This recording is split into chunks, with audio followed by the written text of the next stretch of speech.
ಹೆಜ್ಜೆ ಹೆಜ್ಜೆ ಕಾದೋಳು ನರಳಿ ನಂಗೆ ನಿಂತೋಳು ಕಣ್ಣ ಮುಂದೆ ಇದ್ದರೂ ಕಾಣಲಿಲ್ಲ ಯಾಕೋ ಜೀವದಾನ ಮಾಡಿ ಹೋದ್ಲೆ.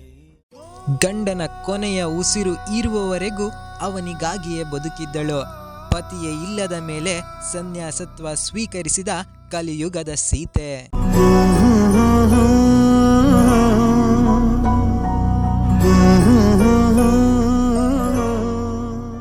ಹುಡುಗನಿಗೆ ಹುಡುಗಿ ಮೋಸ ಮಾಡಿದಳು, ಹುಡುಗಿಗೆ ಹುಡುಗ ಮೋಸ ಮಾಡಿದ ಅಂತ ಕೇಳೋ ಈ ಕಾಲದಲ್ಲಿ ಪ್ರೀತಿಸಿ ಗೆದ್ದವರು ಸೋತಿದ್ದು ದೇವರ ಆಟದಲ್ಲಿ ಅನ್ನೋದು ಬೇಸರದ ಸಂಗತಿ.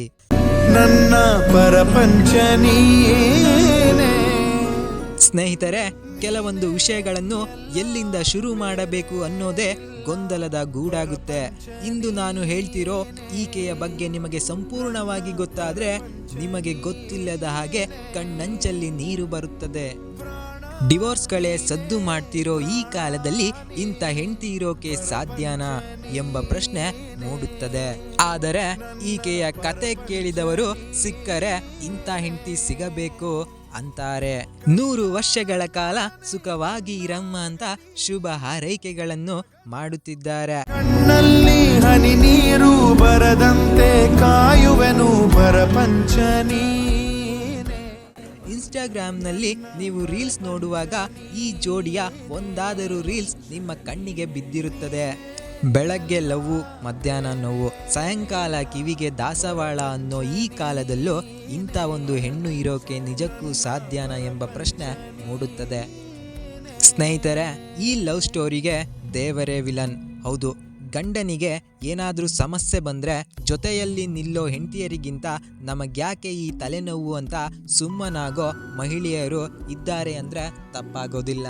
ಆದರೆ ಎಲ್ಲರೂ ಈ ರೀತಿ ಇರುತ್ತಾರೆ ಅಂತ ಅಲ್ಲ. ಕೆಲವೊಬ್ಬರು ಗಂಡನಿಗೆ ಅನಾರೋಗ್ಯ ಕಾಣಿಸಿಕೊಂಡರೆ ಡಿವೋರ್ಸ್ ಪಡೆದಿರುವ ಪ್ರಕರಣಗಳಿವೆ.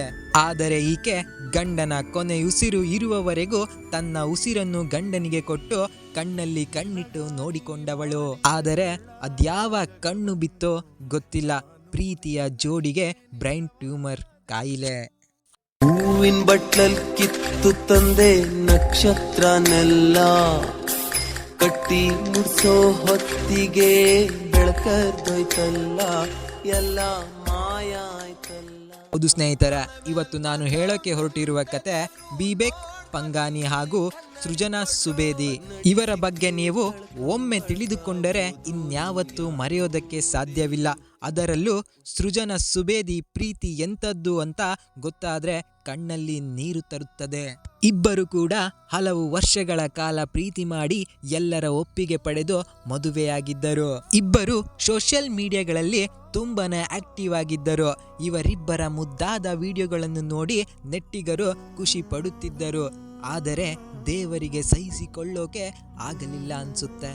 2022 ಅಂದ್ರೆ 2 ವರ್ಷಗಳ ಹಿಂದೆ ತನ್ನ ಗಂಡನಿಗೆ ಬ್ರೈನ್ ಟ್ಯೂಮರ್ ಕಾಣಿಸಿಕೊಂಡಿತ್ತು. ಇಬ್ಬರಿಗೂ ದೊಡ್ಡ ಆಘಾತವಾಗಿತ್ತು. ಆದ್ರೆ ಇಂಥ ಸಮಯದಲ್ಲಿ ನಾನು ಕುಗ್ಗಿದ್ರೆ ನನ್ನ ಗಂಡನನ್ನು ನೋಡಿಕೊಳ್ಳುವವರು ಯಾರು ಅಂತ ಧೈರ್ಯ ತೆಗೆದುಕೊಂಡಿದ್ದಳು ಸೃಜನಾ. ತನ್ನ ಗಂಡನನ್ನು ಪುಟ್ಟ ಮಗುವಿನಂತೆ ಆರೈಕೆ ಮಾಡುತ್ತಿದ್ದಳು. ಇವರಿಬ್ಬರ ಈ ವಿಡಿಯೋ ನೋಡಿ ಜನರು ದೇವರಿಗೆ ಶಾಪ ಹಾಕುತ್ತಿದ್ದರು. ಸತಿ ಸುಲೋಚನಾ ಗಂಡನನ್ನು ಉಳಿಸಿಕೊಳ್ಳೋಕೆ ಯಮನ ವಿರುದ್ಧವೇ ನಿಂತಿದ್ದ ಕಥೆಯನ್ನು ನಾವು ಕೇಳಿದ್ದೇವೆ. ಆದರೆ ಈಗಿನ ಕಾಲದಲ್ಲೂ ಗಂಡನನ್ನು ಉಳಿಸಿಕೊಳ್ಳೋಕೆ ಸೃಜನಾ ಬಹಳ ಕಷ್ಟಪಟ್ಟಿದ್ದಳು. ಗಂಡನಿಗೆ ಊಟ ಮಾಡಿಸುವುದು, ಬಟ್ಟೆ ಬದಲಿಸುವುದು ಅಷ್ಟೇ ಯಾಕೆ, ಗಂಡನ ನಿತ್ಯ ಕರ್ಮಗಳನ್ನು ಸಹ ಈಕೆಯೇ ಮಾಡಿಸುತ್ತಿದ್ದಳು. ಗಂಡನಿಗೆ ತನಗೆ ದೊಡ್ಡ ಕಾಯಿಲೆ ಬಂದಿದೆ ಎನ್ನುವುದನ್ನೇ ಮರೆಸುವಂತೆ ಮಾಡಿದ್ದಳು ಸೃಜನಾ. ಆದರೆ ವಿಧಿಯ ಆಟ ಬೇರೆ ಇತ್ತು.